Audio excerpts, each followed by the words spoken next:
On today's Casual Friday edition of the DNVR Nuggets podcast, we're going to be talking about what should the cliche be, the Nuggets axiom and maxims of the season be this year for the Nuggets. Also, what type of player archetype would you want the Nuggets to add to their roster? And then you guys sent us some great mailbag questions. We're going to get to all those and more on today's edition of DNVR Nuggets.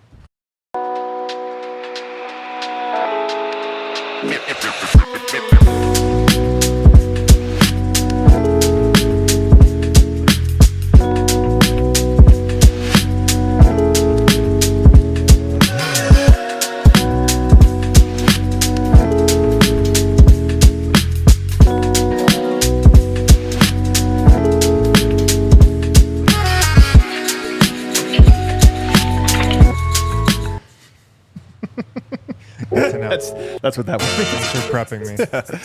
Oh, baby. Casual Friday. What is up, everybody? Welcome to the DNBA show. Let's go. Let's go. Little two-man game for you on a Friday, live from the Toyota Lounge, driven by your Front Range Toyota stores. Toyota, the official vehicle of DNVR. I got dressed up for Casual Friday.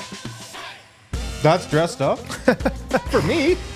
I mean, usually I would feel just like you wear that same thing every day almost. this exact outfit. Yeah. I mean, this is more, the collar shirt I don't Put do on all a the collar. time. Okay. Pants.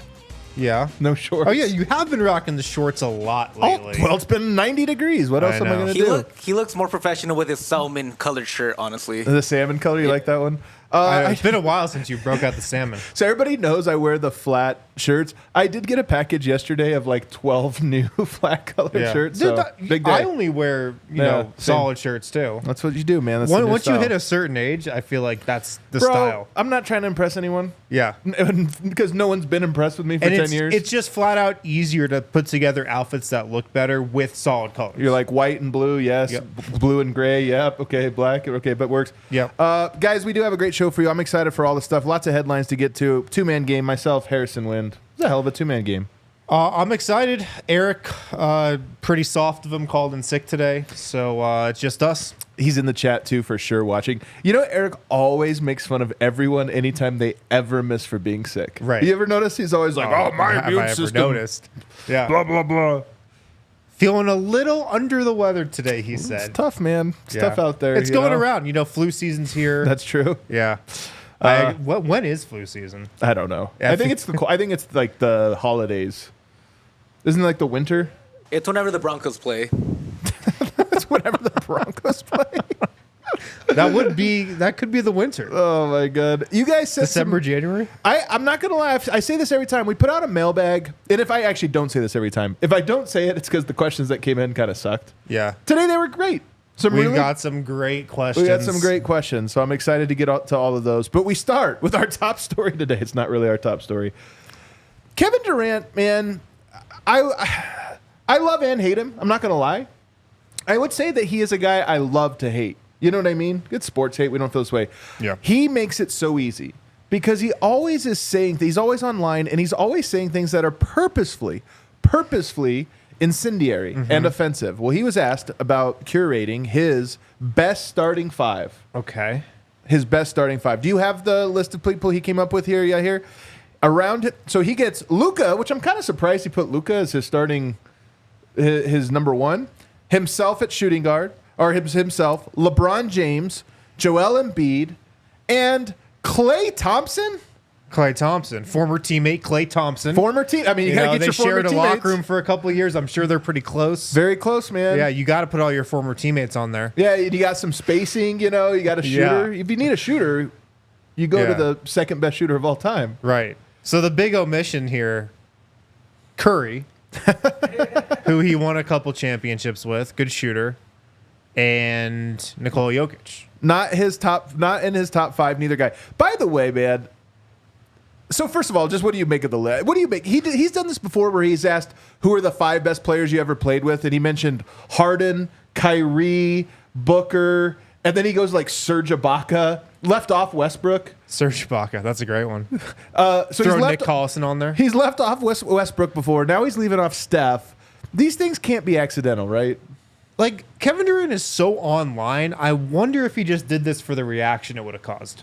It did cause. You're right. He just enjoys it now. He was like, I'm gonna leave Curry out. Yeah. I'm gonna go Embiid over Jokic. I'm gonna go Klay just so I can then get on Twitter and see what the reaction is. Yeah.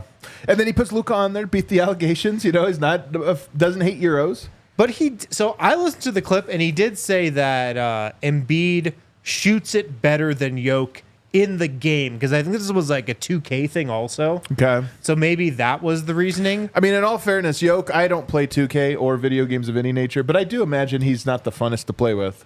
Yeah, it's probably like him in the All-Star game, just not as effective exactly. as he is in real life. Yeah. But Luka, I wonder how Luka is at 2K. I don't know. I mean, he's probably awesome. I mean, Probably he's like good. enormous. Yeah. You know, He has good handles in the game too, which is fun. I'm going to go ahead and say something controversial here.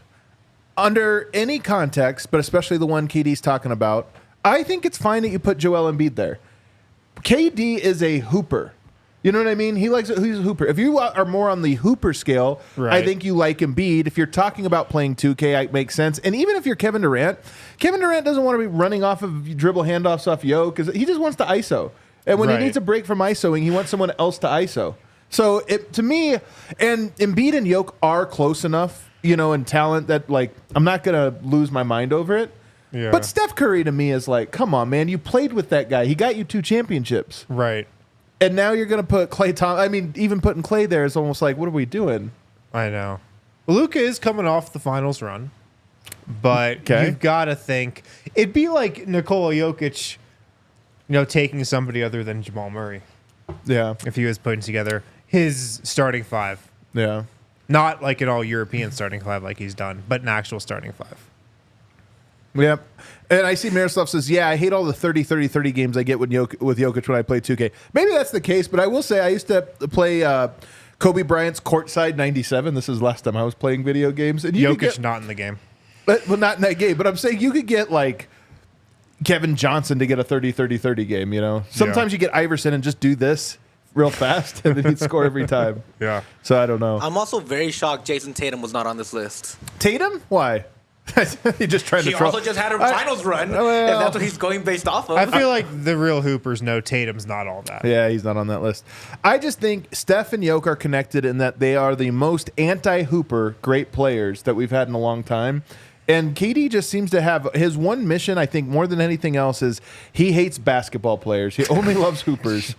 You don't think this is true? I just love how those two terms have defined a generation. I At think this they point, have. Basketball player and hooper. I mean, Dennis Schroeder, when he, you know, was, I think, did a really poor job, but was trying to basically say the same thing. KD clearly pissed about it. So, to me, KD, the ultimate hooper, and I hope that him and the Suns never win one. Well, now Kevin Durant, he's continuing to talk himself just onto Nuggets fans' hate lists. I know, It he feels really like is. that's a goal of his this summer. Feuding with Nuggets Twitter, leaving Jokic off this team. Come on, Nuggets.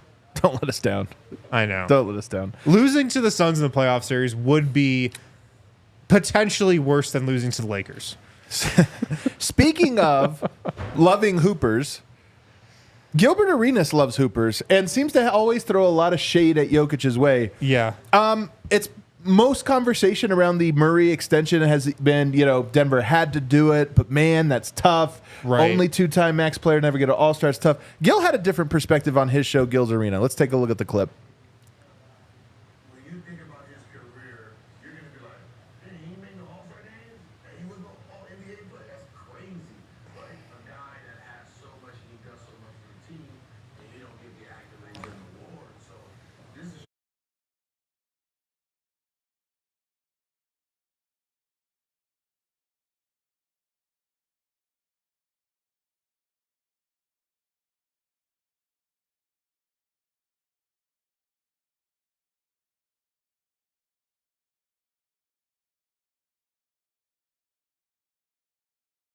Man, what a perspective. You know, I saw some of these like best players in the NBA lists 1 through 30 that have Yeah. been coming out. And you even see this when you just see some random takes floating around about the NBA. It's almost like nobody actually watches basketball. Yeah. Like, I really wonder if Gilbert Arenas just did not watch the playoffs at all last season. And he's just remembering the finals. Here's what sucks about this, man. Jamal's our guy, right? Jamal's our guy. So I hate that we have to be pitted, against like these takes. But this is clearly not a real earnest take. Yeah. Jamal Murray both does what he says, he's all the different things he does for the team, all the different things he brings, but also doesn't do them consistently enough or what have you. Him taking on the perspective of, man, if they would have paid $305 million for him, no one would have said a thing. Are you kidding me? Nobody would have said a word about $305 million for Jamal. $70 million a year. People would have said a lot of words. I think people would have said a lot. Yeah. But this is Gil, man. It's always a subtle shot at Jokic. It's because he clearly doesn't like it. I mean, all he ever has is criticisms for Jokic. Thinks he's overrated. So this is a whole like, man, wow, Denver, they just have discount deals everywhere. Who made the 2 game winners against the Lakers? Yeah, look what you have here. So I just think, I don't know. I think Gil, KD, I can predict their take. If you gave me a topic, I'd be like, I know what their take is going to be. I mean, and my take on the Murray extension, I don't think it's a bargain. I don't think it's an overpay. I think it's adequate pay for Jamal Murray. Honestly, I do. I think we just don't know until it happens. I mean, we just don't know. That can also be true. And then the last thing I have for you in this first block, do you think it's weird? You start to see, we kept thinking, like, here come some players in town. We're going to start to see more and more. I don't think anyone's really in town in the gym just yet. And we are still 2 weeks away. Guys take their vacation. But, when do you expect guys to start showing up? When I say guys, I mean with formal team workouts, your Aaron Gordons, your Jamals, your Michael Porters, your Russell Westbrook Maybe even. Next week, honestly. When you think about maybe next week or definitely by the week after because... Well, the week after is the week of Media Day, I believe. Right. Well, it's the 13th now. Media Day is the 20th. Yeah. So we only have 2 weeks left. A week and a half. Yeah. So probably Monday. So you think Monday you would expect to see some guys? We know Yoke's flying in the morning of Media Day. Probably, yeah. But haven't there been guys in the... Christian Brown's been in the gym. Christian Brown, Julian Strawther, Peyton Watson's been here. Have been in the gym. That has All been the consistent. rookies, obviously. The Exhibit 10s, the rookies, the two-ways, those guys have been in the gym. I know Michael Porter's back in Denver. I haven't seen him in the gym. Do not believe he has been doing the formal workouts with the Nuggets. I don't believe that. But I've seen him Not sure, though. being back in Denver. Yeah. Jamal Murray, same thing. I know he's hopped in a few little workouts here or there, but not doing, the He's formal obviously stuff. in town to sign the max extension. It would be cool if the whole team was here. Like, if the whole team was here, it'd definitely be a storyline. We'd be saying, all right, they're ready to go. They're a little locked in. Yeah, more locked they're in this locked year. in. They got that hunter mentality. Oh, gosh, dang it. They're ready. Like, they're ready for this. We would be saying that Yeah. if the whole team was here. And, like, the Nuggets social media team would also let us know if the whole team was here. Yeah. They'd make that clear. I can't say I'm, like, disappointed by it. I think that's don't the right think it's, answer. like, a story or anything. Right, I agree. Those veterans, we know those guys come back into town later. I think it's been great how Christian Brown's been here pretty much the whole summer. It seems like I think it's great how Julian Strawther's been here most of the summer.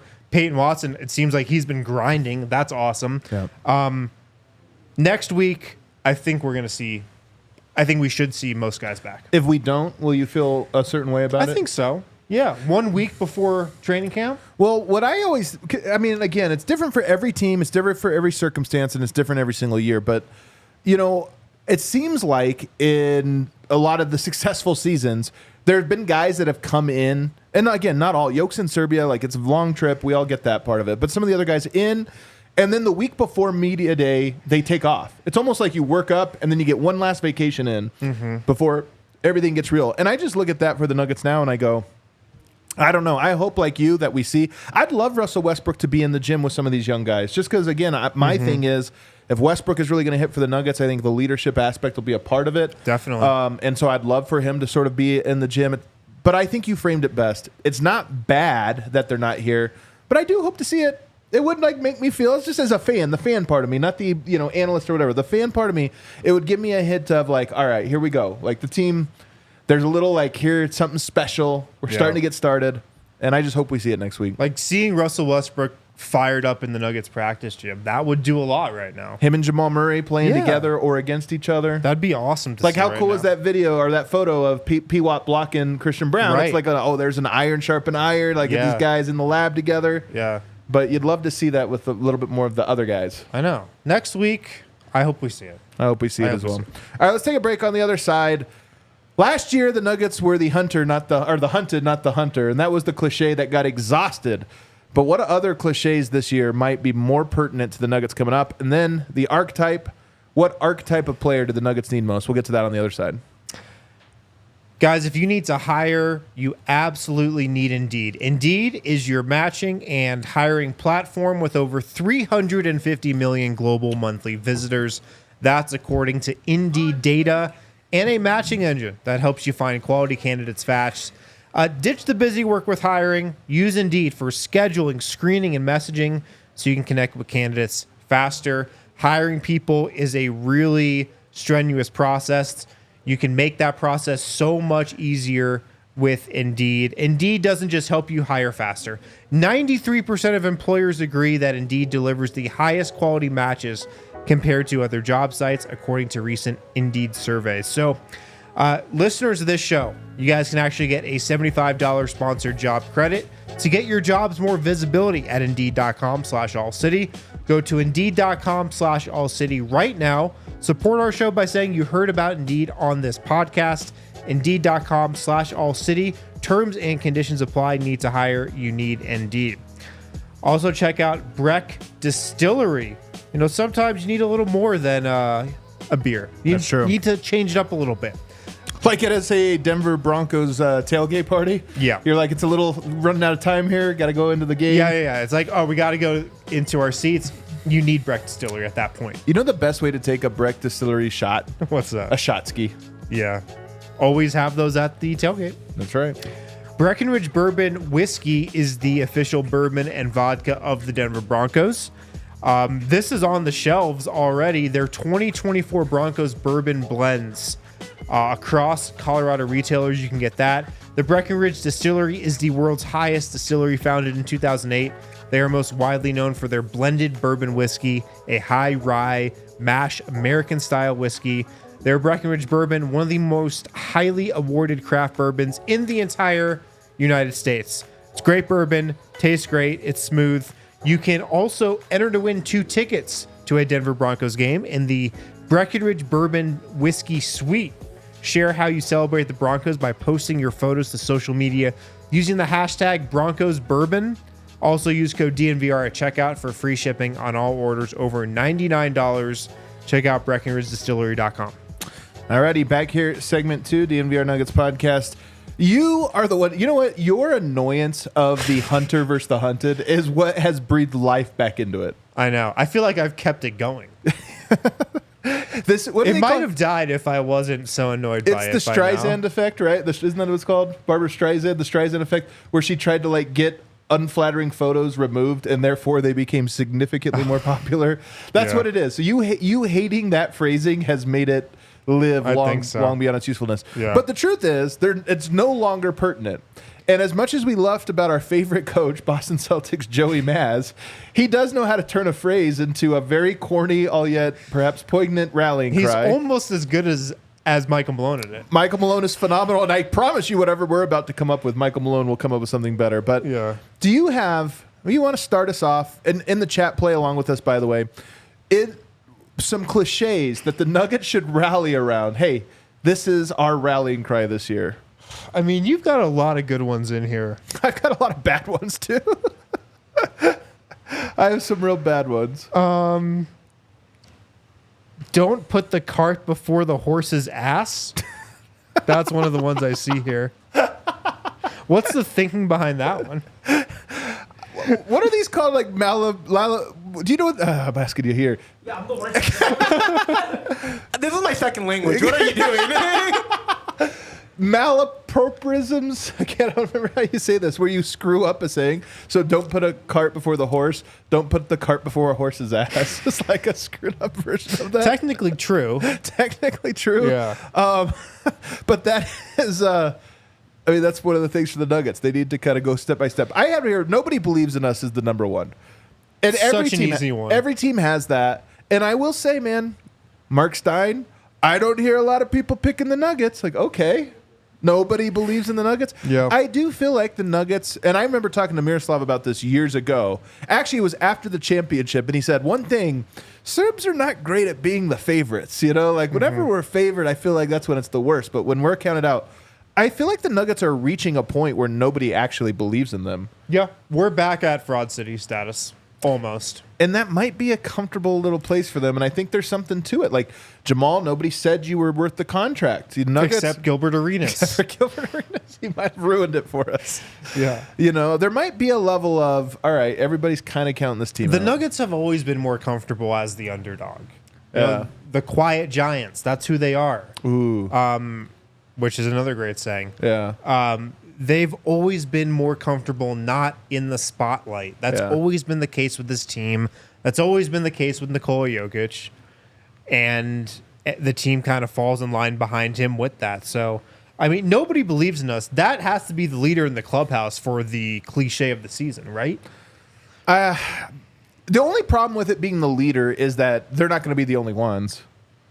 Yeah. You know what I mean? I mean, their level of belief, there's a lot of teams that could say they're equal to Denver's level of belief. But that being said, you do get, I mean, even our buddies over at DLLS Mavs yesterday were talking about, Denver did make the finals, but they didn't beat a 50-win team. Like, that old narrative that kind of disappeared comes back.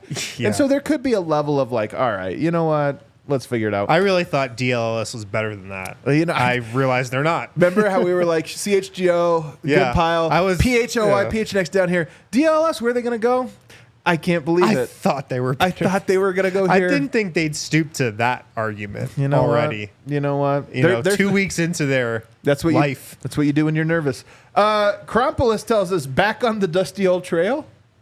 Back on the Do you like dusty that old one? trail. No. I don't either. No excuses, Zach. I like this one from Alec. Reignite the fire. Reignite feel- the fire. I like it's that. It's all right. It's all right. Billy Joel stuff right there. I have some Billy Joel. Here's one. If you think about themes for the Nuggets season, just how much is the schism between front office and owners and coaching staff? Like, is it a big story? Is it a little story? TBD, right? I mean, we're going to find out, I think, whenever Denver hits adversity. Yeah. Maybe we'll find out even on media day. But I think it can be one of those, one fist is stronger than five fingers. Everybody's got to come together. You can't have these different agendas. I think that could be one of the things. And I could see Malone, you know what? One I know there's fist been a lot of is talk. stronger than five fingers. Yeah. Okay. You like that one? I do like that one. Every now and then you hear. I like the kumbaya season. We got to get together to go. They're called cliches, man. They're supposed to be corny. But I honestly think there could be something of that, like we all pulling in the same direction kind of thing. I like a that. single arrow is easily broken, but not 10 in a bundle. Where is that from? That's just a saying. Oh, I haven't heard that one. Have you heard any sayings? You haven't heard any of these. Hunter versus hunted. I've He heard has that. a child. He doesn't have time.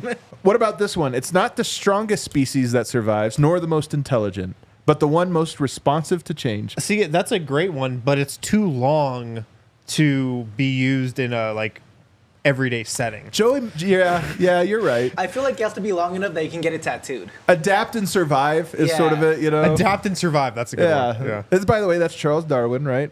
Don't put the cart before the horse's ass is fun. I messed up the one on my writing here. Like an all for one kind of thing. Something about just coming together. Because I honestly think we're going to know at media day, and I think we're going to definitely know at camp, and we'll certainly know once the Nuggets face their first bit of adversity, how together is this group. Is Nikola Jokic bought in to Julian Strawther and Christian Brown and Peyton Watson? He bought in. Is Michael Malone bought into the plan? Is Calvin Booth bought into Michael Malone? Is the org as a whole bought in? And that's why I just think buy-in is such a big story for the Nuggets this year, and maybe that's the cliche. What about the strength of a team is each individual member. The strength of each member is the team. Well, so, this one really is supposed to be the strength of the pack is the wolf, and the strength of the wolf is the pack, which I personally like. That one was for you. That one That's from Phil Jackson, though. Phil Jackson. Well, you know what? He's a man I'm sure has read many a book about wolves. Yeah. I think I would like Phil Jackson around. Well, we do need a little kumbaya and zen. I think we do. I don't know, but honestly, I'm kind of curious to see if there is. Malone is good at crafting these things, and it really is one of his skills. And how prepared he is to craft the narrative on media day is one of the most interesting things for me. Yeah, let us know in the Toyota chat what you think the cliche is going to be of this season. I've got to think it's, it's nobody believes in us, but an offshoot of that. Yeah, Because I've got to think Michael Malone's read the headlines. I've got to think he's been listening to his fair share of podcasts this summer. I think he's going to come in with a narrative of, we won the championship. That's old news. Yeah. That's way in the past. That's not even last year. We're back to where, or this might actually be it, we have to earn people's respect again. I like that. Let's earn respect again. I like that. That could one. be it. Let's talk about player archetypes here, though, as we start to get into it. And this will bleed into the next segment here. But we talk a lot about what the roster's missing. There is probably a trade to be made at some point in the season, at least one. But if Denver were to make one, and you have to be realistic here, like, add LeBron James or, you add Giannis, that'd be great. A realistic role player archetype that Denver could add, what was the number one archetype you think they need? Well, the easiest one right now is probably a backcourt player, a guard that can shoot. A backcourt player that can shoot. Yeah, I think that's right. I think that sounds about right. That's probably the easiest one that you could go to because the biggest player they lost last year was that. So are you saying that 3 can and D? shoot. So that's 3 and D. So it's a defensive player or a ball handler. I'd say more of a ball handler. So doesn't Trey Alexander fit that a little bit? Ball handler who can shoot? Not necessarily defensive, but a ball handler that can that shoot? is Trey Alexander. He is a ball handler that can shoot. He's also an undrafted rookie I mean, of course. on a championship team. But my point is less about that. I mean, you're right that I think Denver would still maybe look to make a trade or something like that if they have the opportunity to. By the way, what you're talking about, not exactly the easiest thing. I mean, I don't know. Like, his campaign that he can handle the ball and he can shoot. I was looking at the Knicks' roster for some other question that we have later, and I was hate like, campaign, though. I mean, are you finding great value? Are you finding a player you love at the trade deadline? Yeah, probably not. Yeah, like, we're going to be saying this line until, 2050, but a Bruce Brown type. Even though Bruce Brown wasn't a shooter, that kind of guy, like Malcolm Brogdon-ish. Yeah. Man, A do-it-all player that's a little less peaks and valleys than Russell Westbrook even. Bruce Brown was on this team. Do you think he'd be starting this year? No. Christian Brown still starts I over feel him? like you'd still want to start Christian Brown. Bring Bruce off the bench. Man, Bruce and Russ together would be a menacing backcourt. Yeah, it would be. I would still start Christian Brown, probably. I think Malone would start Bruce Brown. Maybe. Yeah. But that's probably the easiest one. As the season goes along, I wouldn't be surprised if there's a bigger need that emerges, though. A bigger need of an archetype. Well, let's go back to Trey Alexander for this one reason. Sometimes why players succeed in the league is because they fill a position of need. Julian Strawther, in part, played last year because of that. Like, it was like, hey, we just need that type of guy, so put him out there. And this is why when I look at Trey Alexander, one, there's the injury thing, and does he just get minutes because there's injuries? But I do wonder if you're looking at it and it's like, man, we need some shooting, we need some ball handling.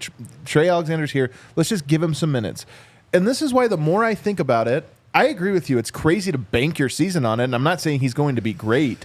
But I think relative to most people in his position, he is going to get minutes. Not a ton, but I just think we're going to see him this year. And when you said that, I immediately thought back to when Torrey Craig emerged for this team. Exactly. And he emerged as an undrafted, rookie who was like 24, 25, 26 at the time, playing in Australia. But the Nuggets didn't have another 6'7" big physical wing defender. Right. They didn't have that guy on the roster. And a reason he played was because he filled a role that they needed. And the reason he played a lot was just they didn't have another, quote unquote defender on the wing who could guard those opposing guards and wings. That's why he played a lot. And so, yeah, like that's why Julian Strawther is going to play a lot this year. They don't have another shooter from the shooting guard spot. And maybe that could be the case with Trey Alexander. So think about that. I'm trying to think of combinations here. Would a lineup like this make sense if you have Russell Westbrook running your second unit and Dario Saric at the center position? Because I personally think he's going to be a backup center. No, I do too. So let's say that's your 1-5. Peyton Watson's there, Julian Strawther's there, and then Trey Alexander is alongside it. So your spacing is Trey Alexander's a good shooter. The ball's not necessarily in his hands the degree that it usually is because Russell Westbrook takes on that role. You have Trey in one corner and you have Strawther in another. Maybe Peyton Watson's in the dunker. Maybe he's doing some other stuff. And then you have the fulcrum of Saric. Does that lineup conceptually make sense? One thing that you have there is you have some, maybe you don't have a ton of defense there. Well, what do you think just about that combo? I'm less confident in Trey Alexander's quote unquote shooting than you, I think. Really? Yeah. I don't think of him as an elite shooter. Really? Yeah, I don't. I think he's going to be a good shooter. Where does he rank on the Nuggets shooting list? Michael Porter, Jamal Murray, Julian Strawther. Yeah. Probably either you're going to like Hunter. He seems like a Saric level shooter to me. Really? That's not a great shooter. I mean, he shot 34% from 3 last year in college. Yeah, and he's stepping back. But more of a catch and shoot role now, you know? Yeah. I mean, I just haven't seen it enough, I think, it might be fair to be able to put him in the elite shooter category. All right, what about this one? What about this combo? Because you worry about any rookie defensively. If you give him Christian Brown, Peyton Watson, Dario Saric, and Julian Strawther, and then he's at point. So what you have there is great length on the wings. You have 2 elite defenders in Brown and Watson, which, by the way, historically, those 2 guys together have not played great. The numbers have not been great, but it's 2 good defenders. Strawther helping space it. Is that a lineup that makes sense? It could make sense if Trey Alexander can make stuff happen. He might not. Yeah. Saric maybe helps in that department? Maybe? Yeah, maybe. I love Saric as the fulcrum of the second unit. Now, I don't think that's something you can do for 82 games. I just don't think he's got that in him and it can hold up for 82 games. But Saric can do a lot of the things Nikola Jokic can from the post, from the high post. He can pass, he can dribble handoff, create opportunities for other guys. That, I feel like best case scenario, that is the identity of the second unit. It's Westbrook going downhill, 100 miles an hour, playing fast, and then the half court, it's Saric. Yeah. Big Honey says Derek White would be a perfect fit. I mean, Derek White, you have to put in the category of he's like a better KCP, honestly. He's one of the few guys that I think is a better KCP. So we're talking lower than that, honestly. We're talking more role players because Malcolm Brogdon is the, that almost that caliber player. I think you're right. Yeah. Realistically could be traded for. Right. Yeah. He's just the lesser version of Derek White. So we just went over shooting, point guard, and 3-and-T guard. I've got 2 more on the other side that I want to get to. Archetypes of players, but let us know in the chat if there's another one. I'll check out all your answers right now. UC Health, they are prioritizing their mental health initiatives right now and encouraging all Coloradans to live their healthiest lives through their statewide initiatives that include taking care of your mental health. They want you to live like there is a tomorrow. UC Health, they love sharing stories about their patients to help other Coloradans in their health journeys. One of those patients was David Schlicht, a Colorado teenager who loved being outdoors. He was actually an Olympic hopeful, but his career took a turn when he lost a leg after a ski training accident. But with the help of UC Health doctors, David actually decided to amputate his leg, but was almost immediately able to get back to doing what he loves most, being active and outdoors.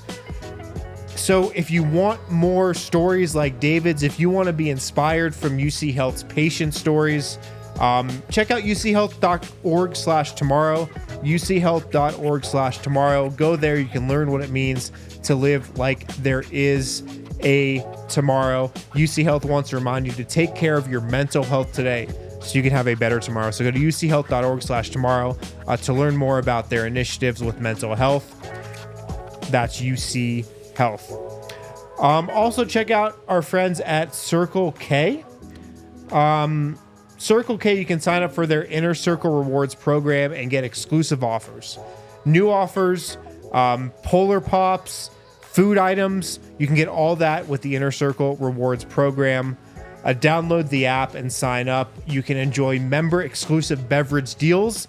Inner Circle members can get any size Polar Pops or Frosters for just 79 cents. Find it in the app under Inner Circle and then offers. It's a free membership, easy to download. You just enter your email and phone number to be fully enrolled. After that, you just put your phone number in at the pump. Super easy. Sign up for their Inner Circle Rewards program. Get 25 cents off per gallon on your next 5 fill-ups, and your first 5 Polar Pops are free.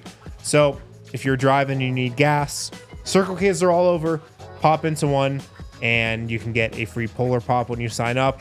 79 cents for members from then on out.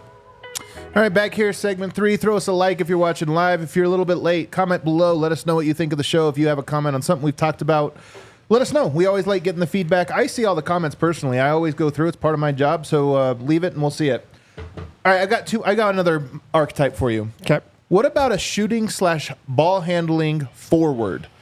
And this is why I think P-Watt, like his development is important because this thing is great. But I'm talking about a prime Joe Ingles. Not this version. I'm talking about a prime, his absolute apex. Now, Joe Ingles is a guy that shot the ball very well, handled the ball in pick and roll, made smart decisions, but was never an elite player, and then could lock down defensively or at least play very good team defense. He's an example of a role player. I don't know who's out there right now. I'd have to really do some research on it, but that mold I think would help Denver a lot. Well, it's also a mold that the Nuggets haven't really had. And, they've never really tried that type of guy on the second unit. Yeah. They definitely don't have that type of guy on the roster right now. I mean, you got a lot of guys who have a couple of those attributes. Like Peyton Watson can handle it. He hasn't proven himself as a shooter yet. And that's where the Joe Ingles, we keep doing Joe Ingles, or this is where Joe Ingles is so interesting is that was one of his skill sets. I mean, Kyle Anderson doesn't have the shooting either. Right. But he has a little bit of what we're talking about. Yeah, he does. I'm going to just look at, some guys and see if I can If there's find somebody one that pops out. But this is where Peyton Watson, to me, I just hope his development comes along as a shooter. I'm not really buying him as a shooter, but if that was part of what he really has developed this year, it would just be huge. Yeah. What about... would PJ Washington be in that category? Is he not more of a ball handler? And he's more of a power forward. I'm more thinking of a small forward, a wing. There just aren't that many of those guys in the league, though, I feel like. That's why when you get one, it's so rare. And yet a guy like Ingles has never been that highly valued. Yeah. You know what I mean? But you are right. It is rare. What about a screen navigating guard? This, to me, would be Nickeil Alexander-Walker. That type of guy. Just a guy whose almost one mission is, all right, a lot of screens today. We need you to be the guy that gets through all those. Yeah. It would be good. Christian Braun just has to become that, though. I feel like maybe that's the more likely scenario than adding that type of guy. Could Christian Braun just become that? How easy is that to add to your game? How easy is it to add screen navigating to your game? It seems like the guys who are good at it are tiny, hipped. Nickeil Alexander-Walker, part of why he's so good at it is he's paper thin. Right. He's got the hips of an owl. He's got the hips of an owl. As you said yesterday. His hips are like an owl's head. An owl's neck, just man. 360. What about a rim-rolling center? You've got DeAndre Jordan. You have Dario Saric. Do you think there's any value? I mean, Russell Westbrook loves to throw his lobs. If Denver was traded, if that was a mold of player they traded for. I think there would be value. But I also think the Nuggets may have said we tried to get one in Thomas Bryant. Even though he's not traditionally rim rolling, they did try to put him in the pick and roll a lot. Russell Westbrook would be great with a rim rolling center. Reggie Jackson was better when he had a rim roller, when he played with DeAndre Jordan. Yeah. The bailout in LA was Reggie Jackson, DeAndre Jordan. They hooked up for a lot of great lobs. I mean, Robert Williams is a great trade target. He's actually an archetype of a guy that I would love in terms of the rim protecting center. That's both. And oftentimes those guys are both, but not always. Yeah. I would love a rim protecting center. So Robert Williams is a guy that you're actually pretty intrigued by if Denver were to add. Oh, absolutely. I mean, he can't stay healthy. You know, This is a guy you totally add at the deadline because he hasn't played yet this year, but it's just cleared. yeah. And you only add him if you can get him for like pretty much nothing. Jalen Pickett's like, oh man, Portland really loves Pickett. Right. Like a team would be crazy to give up a lot for Robert Williams because the odds are he's not going to be healthy. Like at this point in his career. But you're not playing him 10 minutes. The chance that he is good. To me, that's like where Denver's at. You know, Yeah. if you get off of a Zeke Naji contract and you add a guy that you're only onto for 2 months and you're hopeful, because in a playoffs, if he was on the Denver Nuggets roster, how many minutes in a playoffs is he playing? At the most 15. I don't think he's playing 15. But I'm saying like that would be his playoff high. On average, though, he's probably playing like 8. Yeah, under 10 probably. Under 10. And when we talk about health, like I get it, man, but it's also it's such low leverage. If you were counting on him to play 20 minutes a night for 3 months, you'd be like, I don't know. But you're counting on him to play 4 minutes this half, 4 minutes that half. Yeah. It just feels like it would be worth the injury risk on a player like that. Because I agree, he's going to get hurt at some point, but Right. you're talking about 400 minutes max. You have to hope. He's got to be one of the top potential trade guys, right? I would guess. He's not doing anything in Portland. Yeah. So those are the guys. Let us know again in the comments who you think, because I am curious. Denver, I will say this. Of the guys the molds of players we have laid out, I would not be surprised if Denver added one. If that was the mold of player that Denver adds The in a Nuggets trade. are so primed to make a trade.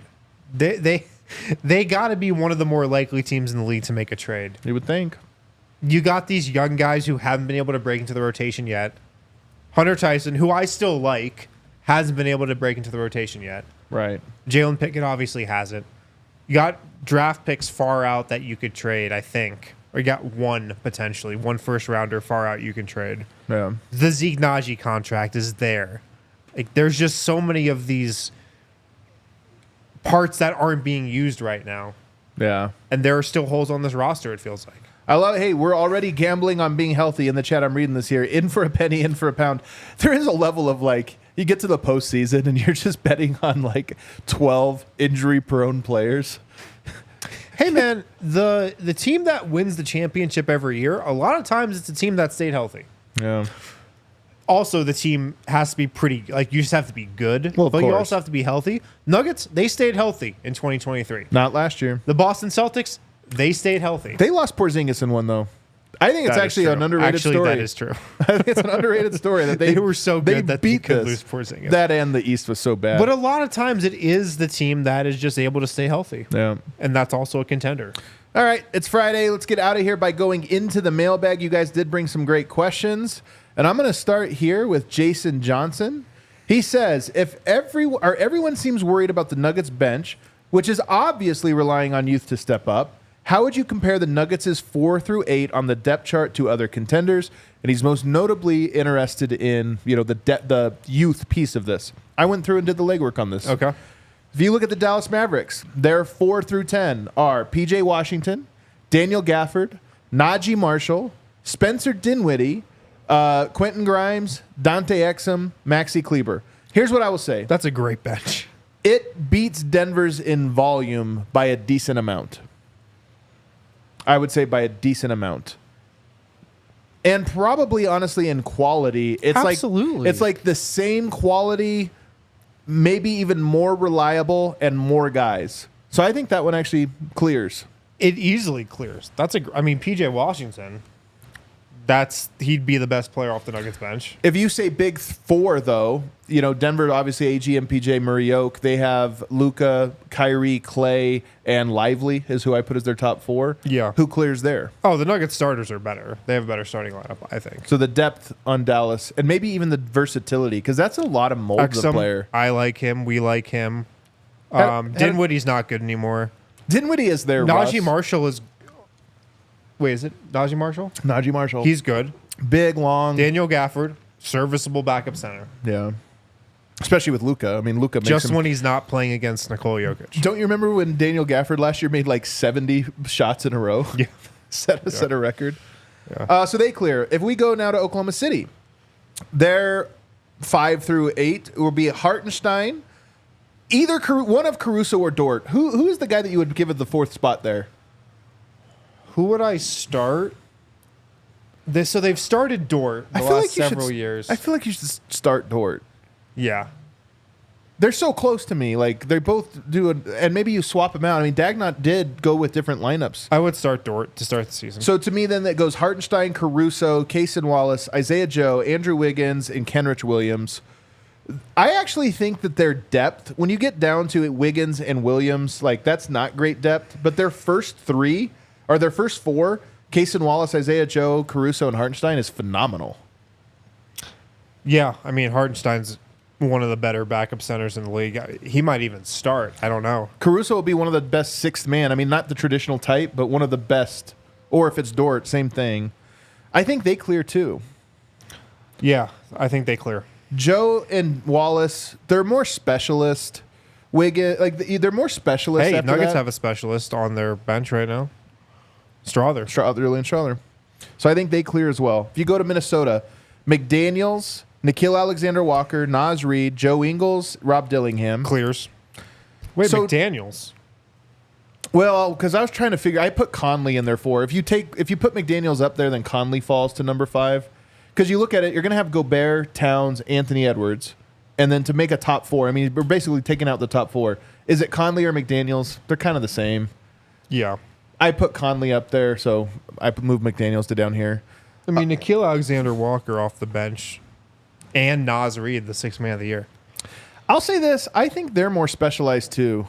Naz Reid's really good, but he's also a specialist. I mean, I think that one of the biggest things Malone mismanaged last year was allowing Naz Reid to make the impact that he did. Because there were games where he didn't make any impact. Yeah. And he's a liability when he has to guard Jokic. And Denver, I just don't think it did a good job of exploiting that. If you go to the Suns, Grayson Allen, Royce O'Neal, Mason Plumlee, Tyus Jones, Monte Morris. I think Denver's might be better there. Denver's 4 through 8's better. I mean, is Plumlee good? Is Royce O'Neal like special? Is that like better? Grayson Allen, Peyton Watson, okay. Probably about equal. I think I'd about say it. maybe about equal. I'd say maybe Tyus equal. Jones is really good Yeah, for a 4 through 8 guy. yeah. You go to the Clippers, Nick Batum, Derek Jones Jr., Normal Powell, Chris Dunn, Bones Highland, Amir Coffey, Mo Bamba, PJ Tucker. They have a lot of guys, and I think it gives them a lot of versatility. But Yeah. outside of Batum, the rest of them, and really maybe Norman Powell, the rest of them have like major flaws. Right. So it's situational. If we're thinking archetypes, and I could just say a player to add to the Nuggets, it'd be Nick Batum. Do everything. I mean, he's the perfect guy. But every contender's probably saying that too. He's so good. If you go to the other side, like if you look at Boston, so that Boston's more analogous to Denver in that they really spent on their starting lineup. Their fifth guy, I'm just going to say Derek White. It doesn't really make sense to say Drew Holiday or Porzingis. Right. It's a tough one. So I'll say probably Derek White. But then you go Al Horford, Peyton Pritchard, Sam Hauser, Luke Cornett. Their 6 through 8 is not great. Who's better, Sam Hauser or Julian Strother? Man. They're kind of the same player. No, I think Strother is more versatile, I think, in things. But Hauser He does have more to his game. But Hauser has proven to do the Yeah. job that he does at an insanely high rate. I'd probably take Strother, but Hauser's done more so far. Luke Cornett, nothing there. If you look at Pritchard, Yeah. good, but like... again, good in certain circumstances, Yeah. bad in others. If you go to the 76ers, Caleb Martin, Kyle Lowry, Eric Gordon, Andre Drummond, KJ Martin, Reggie Jackson. I think Denver clears this one. I agree. I like Caleb Martin, but then you're talking about some olds, and I mean a lot of olds. And then if you go to the Knicks, this exercise made me buy the Knicks. This is their guys. Dante DiVincenzo, Josh Hart, Mitchell Robinson, Miles McBride, who's out, Precious Achua, a campaign. That's actually way more depth. They don't use their depth, but they should this year. That's a good second line. It absolutely is. DiVincenzo and Hart off the bench is crazy. Yeah, I mean, a couple role players we just love. And like Mitchell Robinson, good backup center. Talk about some KCPs. DiVincenzo's Yeah. a KCP, Yeah, he is. and that's coming off the bench. Precious Achua, I So- like him. So I think a fair question, and honestly, as we go through it, the answer is most teams do seem to have a better 5 through 8. And I mean, that's just life when the Nuggets are in the same position as the Celtics, like you said, in a way, even though the Celtics went into the second apron. They're all in on their starting five. Yeah. Just like the Nuggets were last year. And they're kind of in on their starting five this year, although Denver's bench will be better. We go to David Myers That was now. last He year. asks, given Jamal Murray's injury history and Westbrook will turn 36 in November, how would the Nuggets deal with a scenario of both being injured at the same time? When I looked at this, my first thought was, Some sage for the arena. seems weirdly possible, doesn't it? What's Westbrook's durability been like? Good. Yeah, Throughout his that's career? what I think. He's always durable, right? But I mean, he is old, last year he played in 68 games. which is pretty So, good. It's 15 more games. than Jamal Murray. Yeah. That's very durable. But if he extremely missed durable. 15 games this year and Jamal missed 15 games, I don't know, some statistics and probability master out there, tell me what are the odds that they both be injured at the same time if you miss 15? I bet you there's there will be a couple games. a couple for sure. games. Yeah, What do you do in those games? it's a great question. Lose? I mean, you're probably starting Trey Alexander or Jalen Pickett, right? Man. There's nobody else. Do you just not, if it's a one-off game, you probably just don't start one. I will say this, Denver's very vulnerable to that. And if like both guys had an injury that you knew was not serious but was 2 weeks, I think Denver would likely be forced to make a desperation move. Yeah.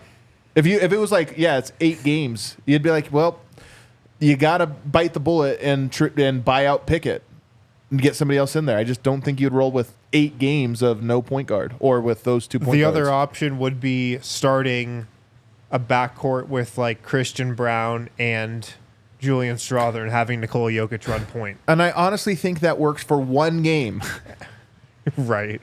and not past that, you know? Right. Joshua asks, if the entire Denver Nuggets team were a wolf pack, who do you think would be the alpha? Because I certainly don't think you'd have Jokic would have any interest in it. Specifically, would like to hear Adam Adams' take on this. Well, it's funny you ask because you know I'm really into wolves and the social dynamics of them. Really? Really am. So do you know, people often think the alpha, that's going to be the guy that like makes all the big decisions. Not the case.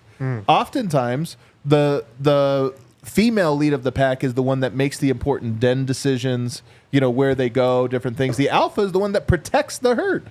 Okay. Or protects the pack, sorry. Protects the pack. Right. So that's really the job of the alpha. So knowing that, who do you think that would be? Protects the pack. Can I tell you the ultimate alpha move I've Aaron ever Gordon? seen in this way? I don't know. No? Wrong answer? Honestly, might be Russell Westbrook. I'm so curious. Like, Ooh. let's say somebody gets into somebody's face. Who's the most likely to step up and break it up? Like, Russell Westbrook. I think so too. And this is what I mean. I think if we're talking about protector, it's either Yoke or Westbrook in that way.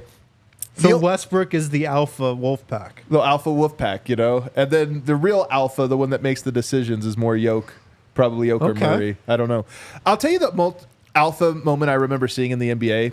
This came after the Spurs were eliminated. I don't remember what year it was, but Baines was on the team. And TMZ finds Baines just shit-faced drunk coming out of a club. The whole Spurs team was doing an end-of-year thing. Oh, yeah. And he's talking to the media just drunk, you know? Yeah. And Tim Duncan, without saying a word, comes over, puts a giant arm around him, grabs him without saying anything or making eye contact with the media, grabs him and pulls him out of the way and just like, come on, man, get in the Uber or I the cab know or that whatever. video. And I just remember being like, that's the ultimate, I know exactly how to handle this, man. Yeah. I just remember being like, Tim Duncan, hell yeah. That's an iconic move from Tim Duncan. It would be Westbrook probably in terms of getting up in somebody's face. Our own Mike Olson, author of The Weekend on DNVR every single Friday. Check it out. Who amongst the Nuggets is unexpectedly going to have a high impact season this year? We've answered this question a few different ways, but it's a fun one. Who's your guy? I think people are sleeping on Peyton Watson. Nobody's talking about Peyton Watson except us. Yeah. It seems like it's his third year. You know, last year was his first year in the rotation playing real minutes. I think he could explode this year, to be honest. Like, defensively, he's already elite. Yeah. And he can fine-tune some things to become even better. But I could see a scenario where people are talking about Peyton Watson as, quote, one of the best just all-around defenders in the NBA. I don't think we're that far off from having that conversation. Obviously, he's got to play a lot to get in that conversation, but there's clearly opportunity there. And offensively, he's got all the tools to take a leap. And I really hope Mike Malone allows him the trust to let him take that leap. If you're right, I think that's the most fun answer to be right, in my opinion, and the most exciting.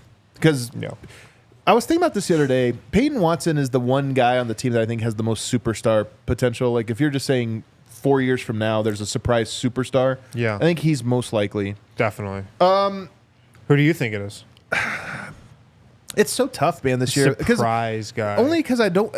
Honestly, it's whichever one of Peyton and Christian Malone gives the best opportunities to. Because I think one of them is going to get the worst opportunities. One of them is going to get the best. I think Christian will be the one that gets the best. So I'm going to say Christian. But I think there's a chance that he gets derailed by being in tough spots a lot. And whichever guy gets in those tough spots, you're forced to be a floor spacer. And that neither one of those guys is comfortable if they're the scale of what do you do on offense slides more to shoot spot up threes. One of those two guys, I think, is going to get that. And whichever one gets that is going to have the rougher year. Yeah. I mean, neither of those guys can be the spot up guy. And if they're forced into it, they'll struggle. Alec Gwynn asks, please rank, I love this question, please rank the roster jersey numbers aesthetically. The other day I talked about how Aaron Gordon is moving to number 32 to honor his brother. One of the all-time best numbers. I would probably put it the third best number. I think 23 is the best number. I mean, look, I'm a child of the 90s. Michael Jordan, the coolest player of all time. He wore 23. Yeah. Everybody tried to copy wearing 23, so I think that's it. I put together my list, Harrison, and let's walk through it. Jokic, to me, because I love him, this is a personal list, because I love him so much, 15 was not on my radar. Now, between having Carmelo and now Jokic at 15, 15 to me is like my second favorite basketball jersey number. And if I were coming up as a youth player playing, I would be looking to wear number 15. Yeah, 15 is a great number for a basketball jersey. It looks great. And the fact that it's worn by the best player in Nuggets franchise history does a lot of... Yeah. Carries it a lot. But 15 is a great basketball number. Looks great. Did you think that before? I mean, Carmelo kind of had it. So. Yeah, I always liked 15 because of Melo. Yeah. Like, it was always one of the numbers that I like looked to get, you know? Yeah. Like, it was on the short list for sure. Number 2 for me is number 32, Aaron Gordon, moving there. I mean, you're talking Magic Johnson, Shaquille O'Neal, Karl Malone, Bill Walton. Yep. Very iconic numbers. As I mentioned, I think it's the third best basketball jersey number all time. Threes So, and AG. twos look great on basketball jerseys, too. 2-3, 3-2. It's kind of true, man. It is true. Number 3 is Jalen Pickett's 24. I don't like 24, but you like 24. I mean, Kobe. I'm a Kobe guy in a lot of ways. I just have never thought 24 looked great on a jersey. 24 hours in a day. But this is this is how the you're jersey grinding numbers look 24/7, aesthetically. baby. You don't think 24 I've after never Kobe? thought 24 looked great. Man, I mean, it's weird that it's Pickett, right? Like, is that weighing it down for you at all? No, it's not. It's just not. straight jersey I've never number. thought 24 looked aesthetic on a jersey. Okay, I'll go to Peyton Watson next, number 8. I think the 8-ball thing is cool. You also 8 get the looks Kobe great thing. on a jersey. He's Yes. from L.A. 8 is also cool. Then I go number 1. Michael Porter Jr. wearing it is part of what... Sometimes it's the number fits the player. And on Yes. this one, you have Penny Hardaway, Tracy McGrady. What were they? Tall, skinny skill players. Michael Porter in the same body mold wearing number 1. It works. You have to have a certain personality on the court to wear number 1. This- yeah. Nikola Jokic Yeah. could never wear number 1. You're right. Michael Porter is definitely, I'm number 1 guy. Yeah. Well, big men can never wear like small numbers like that too. But I'm telling you, man, like... Jamal Murray, even This- like number 1, wouldn't feel good on him. LeBron shouldn't have done 23. He should have done 32. He's more of a 32. He plays like Magic. He's built like Karl Malone, Shaq, like those overpowering big guys. He should have been a 32. Instead, he went 23. Well, he should have been his own number. Yeah, well, there's that as well. Next, I go with Julian Strawther at 3. He's a 3-point specialist. He shoots the 3. 3 has had some iconic players. Iverson. So 3 is always my favorite number. Really? Like, 3 was always my number. I love 3. I will say Strawther doesn't feel like a 3 because Wade and Iverson to me are the definitive number 3s. Yeah, but 3 is a shooting guard number. It is a though. shooter's number. Yeah. Christian Brown 0. I actually think 0 is a dope number, man. There's been some. I go back and forth on 0. Agent 0. Westbrook 0. There's some cool like 0 Yeah. to me is a cool like menace. That's a menacing number. You have a personality with number 0. Got to be a menace. Christian Brown needs to have more of the 0 He personality. does, man. He unfortunately has Yeah. 0 personality. Jeez. Sorry. I actually have this in reverse order. Next, I'm going to go with number 6. This is Bill Russell's number, LeBron, Dr. J. Unfortunately, it's DeAndre Jordan, who's not the most 6 guy. I do feel like he's wearing it maybe in honor of Bill Russell, I think the he all-time, is. Yeah, I think he is. GOAT center. He's also been grandfathered into it because it's Oh, it's retired by the retired. NBA. I think he might be the only guy still wearing it. That's actually the last guy to wear number 6 is cool. That's why he's still playing, actually. Just to get that Just award. And then Jamal Murray, I think he has made 27 cool for me. 27 I being, hate the number 27. 27 being divisible by 3 somehow makes sense for a 3-point shooter. Don't ask me why. Don't you think? Okay, There's something but to the it, thing no? is, 27 looks bad on a jersey, I think. I think a lot of Really? times numbers over 5 look bad. Isn't Steve Atwater 27? I think it looks better on a football jersey than a basketball jersey. Yeah, Steve Atwater's 27. I don't know. I feel So like my take is if you're doing a double digit, this is really Yeah. weird of me. Double digit numbers, the second number, if it's over 5, looks bad. 7 breaks. I agree. Like 26, 6, 27, 28, 29, those are bad 6, numbers. 8, and 9, I agree. 7 is the one number that sneaks in. It feels like a smaller number. If you have an 8, it's got to be single. Like you got to just be number 8. yeah, here, do you, You have any can't be take on this? 18, 28, 38. Those are all bad. 17, 27, 37, those are bad. I mean, 47, 16, 26, 47 looks 36, kinda those dope. are bad. Yeah. 47 looks kind of dope. What does? 47. Not for basketball. I think But 27 just in general works. looks kind of cool on a shirt. I think jersey. Jamal is, and also here's the thing: there's not a lot of 27, so he kind of can own that number, He can. and I think that is cool of him. So and then all the other numbers we didn't list to me are just nothing burgers. They're not interesting numbers. What haven't we listed? Let me look. Worst basketball number is number 7. By far. 7? It's not great. 7, Yeah. What jersey? It's bad. Vlaco Chanchar 31.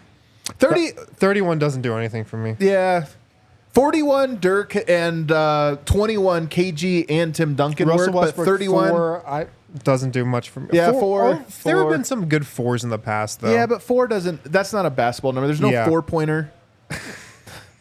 There's What 4 about quarters, 99? I guess. Do you like 99? No. It's divisible by No, 3. you get it. Yeah, well, there you go. That doesn't quite work. 5 is it's just, a standard basketball number. Every that- team has a number 5. That's a role player. That's a role Will player Barton number. type of guy. That's a role player guy. What's Sarge? 30? He's wore different numbers all the time, so I don't know what he'll be for Denver. He's worn like all kinds of different numbers, which is always weird. We got any super chats you here? We got one.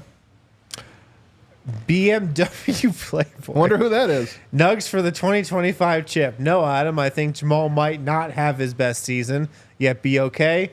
Wind, guys, tune into Serbian Corner with Cedric, Molly, and Peter. Serbian Corner tomorrow. Serbian corner this weekend. Cedric will be on there. I think this might be Nick. It has a Charlotte jersey on it. It might be Nick Rossetti. Who? BMW Playboy? Yeah, no way. it's a Charlotte It's jersey on it. definitely not, man. Definitely not. Everybody, thanks for hanging out with us for another week. Guess what next week is, Harrison? The week all the Nuggets players come back to town. The last full week of the offseason. Yeah. Next Crazy. week. Isn't that crazy? Crazy. Next week we get to put to bed the offseason, which I can't wait. Everybody, hit that like button on the way out. We'll see you next week. We all silly like the mayor.